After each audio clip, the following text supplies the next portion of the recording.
الشيطان اللعين الرجيم بسم الله الرحمن الرحيم الحمد لله رب العالمين والعاقبة للمتقين والجنة للمؤمنين والنار للملحدين والصلاة والسلام على أشرف الأنبياء والمرسلين سيدنا ونبينا وشفيعنا مولانا بالقاسم محمد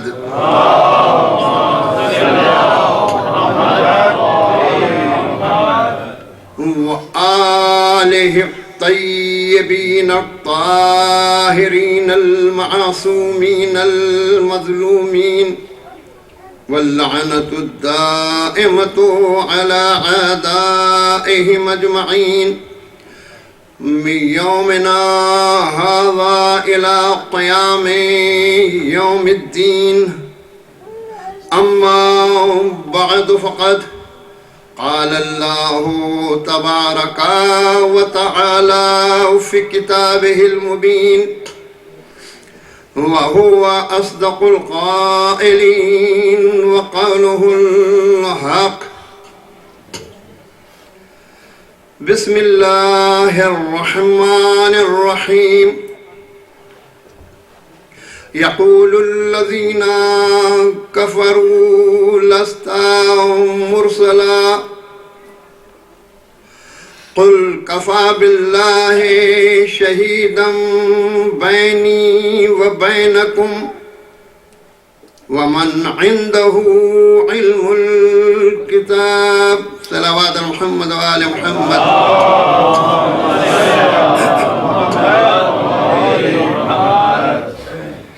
عزیزان گرامی قدر،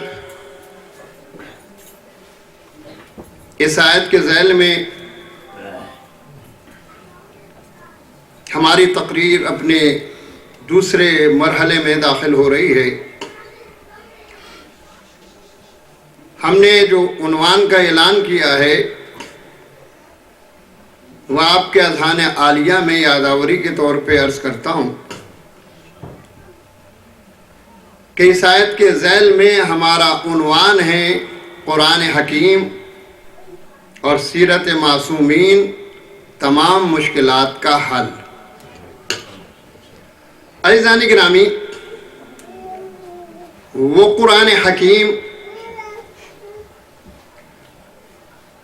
کہ جو تمام مشکلات کے حل کے لیے آیا ہے، وہ نبی پاک جو تمام مشکلات کو حل کرنے کے لیے تشریف لائے ہیں، وہ معصومین کہ جنہیں اللہ نے مشکلات کے حل کے لیے بھیجا ہے.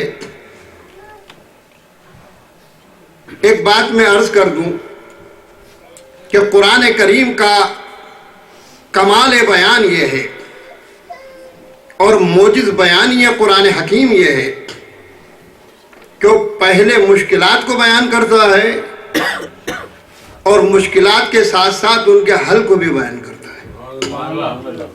وہ مسائل کو بھی بیان کرتا ہے اور مسائل کے حل کو بھی بیان کرتا ہے.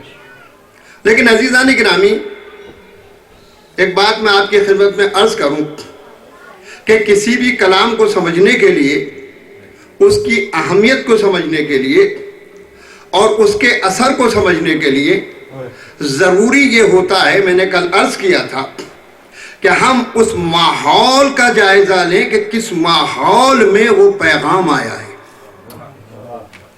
ہم ان حالات کا تجزیہ کریں کن حالات میں وہ پیغام اور وہ رسول آیا ہے.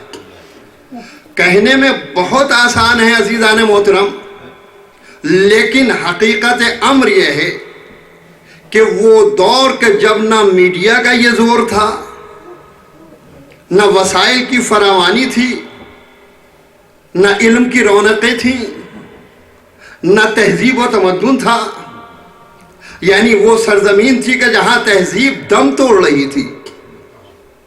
میں نے کل عرض کیا تھا آپ کی خدمت میں، جہاں انسان کو انسان کہنا شرم آور محسوس ہوتا تھا، اور ایسے ماحول میں اللہ نے ہمارے رسول کو بھیجا. لوگ کہتے ہیں، اکثر میں جملہ کہا کرتا ہوں، لوگ کہتے ہیں کہ صاحب آپ لوگوں کو بھی کیا ہو گیا ہے کہ امام مہدی علیہ السلام آئیں گے اور کیا ان کے پاس جادو کی لکڑی ہے کہ ایک دم سے پوری دنیا کو بدل دیں گے؟ یہ کیسے ہو سکتا ہے؟ میں کہوں گا یقیناً جادو کی لکڑی نہیں ہے، مگر وہ فخر موسیٰ ہیں. توجہ چاہوں گا، وہ فخر موسیٰ ہے. جس طریقے سے عصائے موسیٰ نے جادوگروں کو ہضم کر لیا تھا لمحے کے اندر، وہ فخر عیسیٰ ہے. جیسے کہ حضرت عیسیٰ ایک پھونک مار کے مردے کو زندہ کر دیا کرتے تھے حکم خدا سے، یہ فخر عیسیٰ ہیں. تو جب یہ آئیں گے تو عصائے موسیٰ تو نہیں ہے، ذوالفقار حیدر کرار لے کے آئیں گے. تو عزیزان گرامی، جو معجزہ عصائے موسیٰ کا تھا، اس سے عظیم تر معجزہ ذوالفقار حیدر کرار کا ہوگا. صلوات محمد و آل محمد.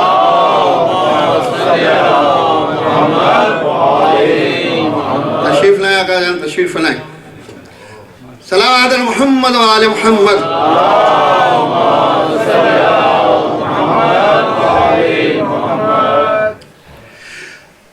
آقا مزاج بخیر ہے. تو عزیزان گرامی، یہ یاد رکھیں آپ کہ یہ نہ سوچئے کہ اللہ کی تحریک جب اختتام پذیر ہوگی اور اپنے عروج پہ جا کے ختم ہوگی اور دفتر کائنات کو بند کیا جائے گا تو کیسے ہوگا؟ عزیزان محترم، یہ اس نبی کے وارث ہیں آنے والے، یہ اس نبی کے وارث ہیں کہ جنہوں نے مردہ عرب کو زندہ کیا تھا. حضور والا، زندگی صرف ہاتھ پیر چلنے کا نام نہیں ہے، زندگی روح کی بلندی کا نام ہے. حیات روح کو زندگی کہتے ہیں. اس لیے قرآن کریم نے جنہیں ہم زندہ کہتے ہیں انہیں مردہ کہا ہے، اور جنہیں ہم مردہ کہتے ہیں انہیں زندہ کہا ہے. اس لیے کہ قرآن کے نزدیک فلسفہ حیات اور ہے، اور دنیا کے نزدیک فلسفہ حیات اور ہے. جنہیں ہم نے زندہ کہا، قرآن نے کہا یہ چلتی پھرتی میتیں ہیں.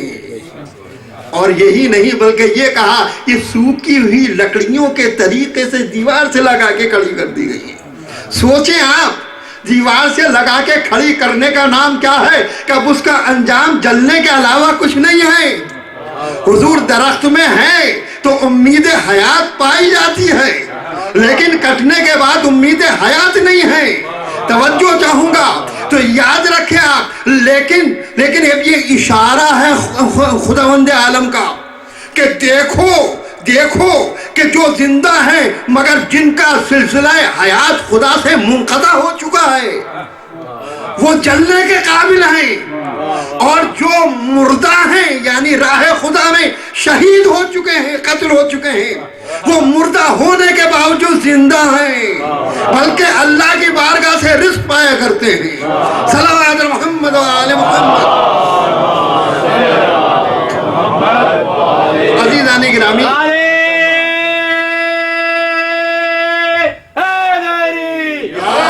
یا علی جزاک اللہ، یا علی جزاک اللہ. تو عزیزان گرامی، میرے کہنے کا مقصد یہ ہے کہ ہم وہ مشکلات کا حل پیش کرنے والا قرآن کریم، وہ مشکلات کا حل لے کے آنے والا نبی پاک کس ماحول میں آیا، کن حالات میں آیا، اس کا تجزیہ ضروری ہے عزیزان گرامی. اور سوچیں آپ کہ ایک بات کا خیال رکھیں آپ کہ اللہ نے مکے کی سرزمین کو چنا جہاں کعبہ ہے، لیکن عجیب و غریب بات یہ ہے سب سے متبرک گھر جہاں، وہاں اس وقت کے خبیث ترین افراد موجود تھے. تو توجہ چاہوں گا، کسی متبرک چیز کو دیکھ کے دھوکہ نہ کھائیے گا کہ سب اچھے ہی ہوں گے. ارے متبرک چیز کا سہارا لے کے تو خبیث خود کو ملا لیا کرتے ہیں. صلوات محمد و آل محمد.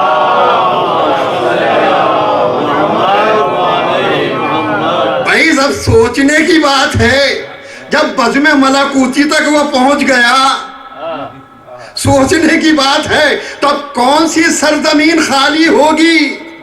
تب یہ نہ کہیے گا، بزم کو دیکھ کے دھوکہ نہ کھائیے گا کہ فلاں بزم ہے۔ بزم کی آپ کو چھان بین بھی کرنا پڑے گی، تحقیق بھی کرنا پڑے گی کہ بیٹھے تو ہیں مگر دل بھی یہاں ہے کہ کہیں اور ہے۔ صلوات محمد و آل محمد۔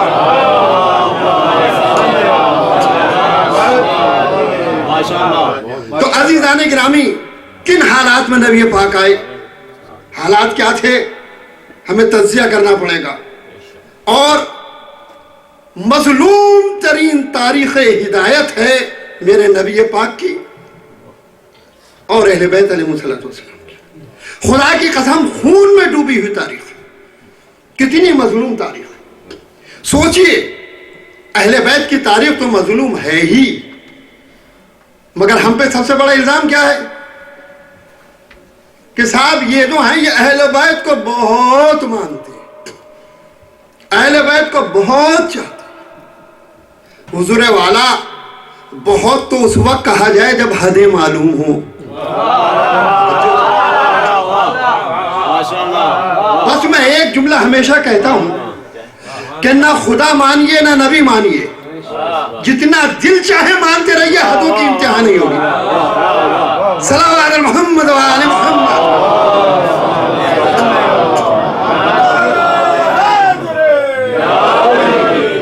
تو عزیزان گرامی، اب سارا غصہ اب ہمارے اوپر اتر گیا، ہمارے اوپر اتر گیا۔ اچھا، ہم پہ غصہ کیوں اترا؟ یہ بھی میں آپ سے بتاتا ہوں کہ ہم لوگوں پہ کیوں غصہ اترا۔ غصہ اس لیے اترا، ہم نے کہا بھائی خطا تو بتاؤ ہماری، کیوں ہمارے دشمن ہو؟ ہم نے کسی کو لوٹا؟ ہم نے کسی کو قتل کیا؟ ہم تو بھائی اہل بیت، مظلوم اہل بیت کے ماننے والے، مظلوم ماننے والے، لہذا ہم نے کیا بگاڑا کسی کا؟ کہا بگاڑا ہے آپ نے۔ میں نے کہا کیا بگاڑا ہے ہم نے؟ بھائی بتا تو دو، تم سزا دینے سے پہلے ہمارا جرم تو بتاؤ، جرم ہے۔ میں نے کہا کیا جرم ہے ذرا یہ تو بتاؤ۔ کہا جن کو ہم نیزے، نشتر، تلواریں اور توہین کے ماحول میں لے کے جا رہے تھے، تم انہیں سلام کر رہے تھے، تم ان سے محبت کر رہے تھے، تم ان سے عقیدتیں کر رہے تھے، تم ان کا ذکر کر رہے تھے، تم نے دار کی فکر نہیں کی، تم نے گھر اجاڑنے کی فکر نہیں کی، تو لہذا سب سے بڑے نشانے پہ تم ہو۔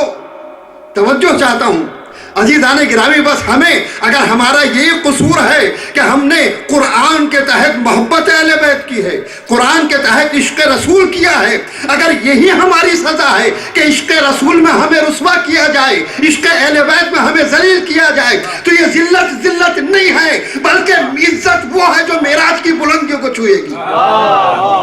صلوات محمد و آل محمد۔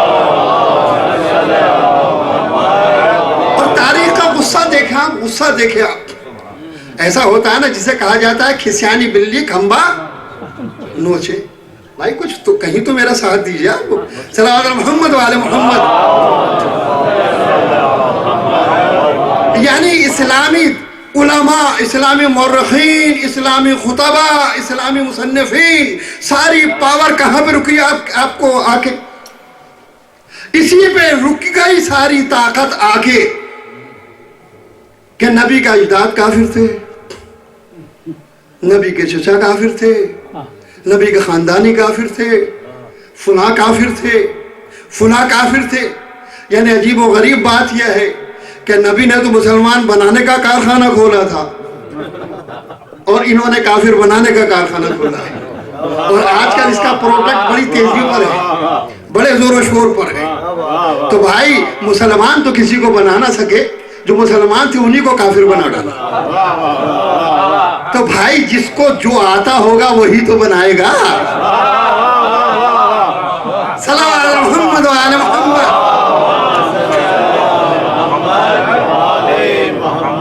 عزیزان محترم، ہسٹری یہ ہے، میں نے کل عرض کیا تھا میری بات کہاں ٹھہری تھی آگے؟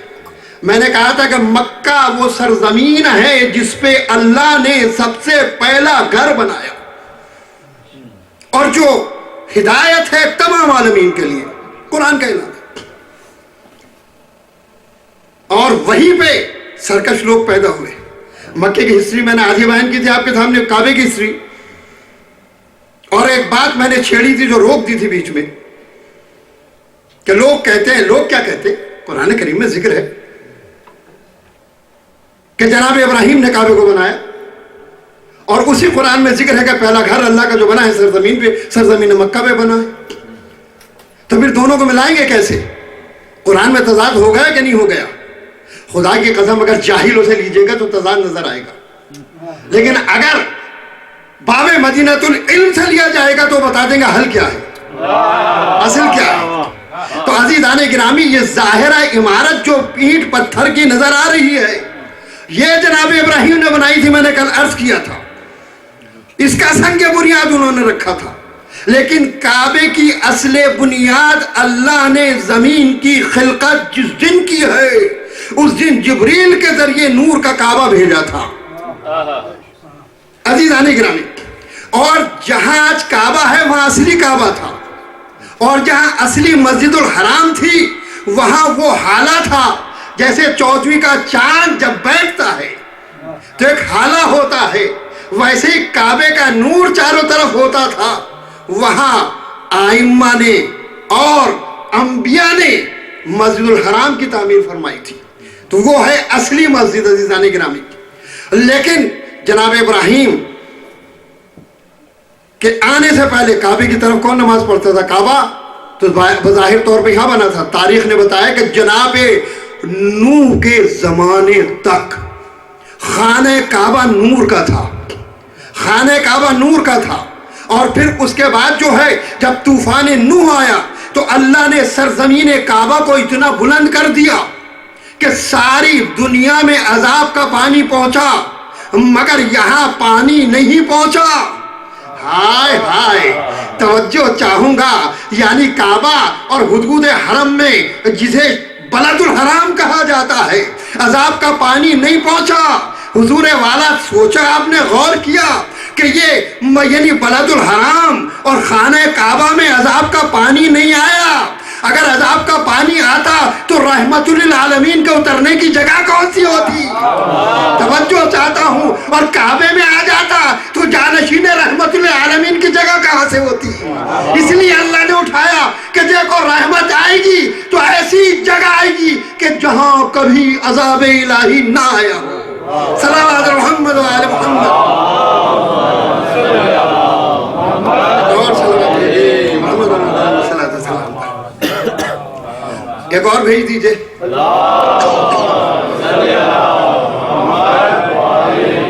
اب سوچئے آپ کے کعبہ جو تھا طوفان نوح تک آیا, اس وقت تک جتنے انبیاء آئے سب کعبے کی طرف نماز پڑھتے تھے. سوچئے آپ, اور اس کے بعد جو ہے کعبہ اٹھا لیا گیا طوفان نوح کے بعد, طوفان نوح کے موقع پر. اب کعبے کا کوئی ذکر نہیں, کوئی تذکرہ نہیں. جناب ابراہیم نے حکم خدا سے کعبے کی تعمیر شروع کی. توجہ چاہتا ہوں, کعبے کی تعمیر شروع کی جناب ابراہیم نے. اور تعمیر کی تو ایک سوال میں کرنا چاہتا ہوں کہ جناب ابراہیم تک جتنے انبیاء آئے انہوں نے کہاں نماز پڑھی؟ یہ مجھے بتائیے, انہوں نے نماز کہاں پڑھی؟ روایات نے بتایا, معصومین نے بتایا کہ کعبے کے عرش پہ اٹھنے کے بعد, نورانی کعبے کے طوفان نوح کے بعد, قبلہ گاہے تمام بندگان خدا مسجد کوفہ تھی. مسجد کوفہ کوئی نئی چیز نہیں ہے, کبھی آپ سمجھے. یہ مسجد کوفہ تھی کہ جس کے بارے میں یہ کہا گیا ہے کہ جنت کے ابواب میں سے ایک باب مسجد کوفہ کی طرف کھلتا ہے. دیکھا آپ نے کمال, دیکھیں آپ کہ جہاں پیدا ہو جائے وہ جنت ہو جائے, اور جہاں شہید ہو جائے وہ جنت ہو جائے, جہاں دفن ہو جائے وہ جنت ہو جائے. صلوات محمد و آل محمد.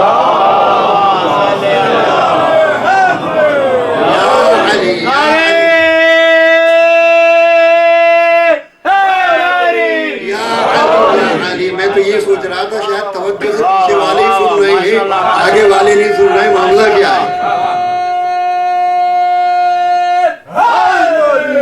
یا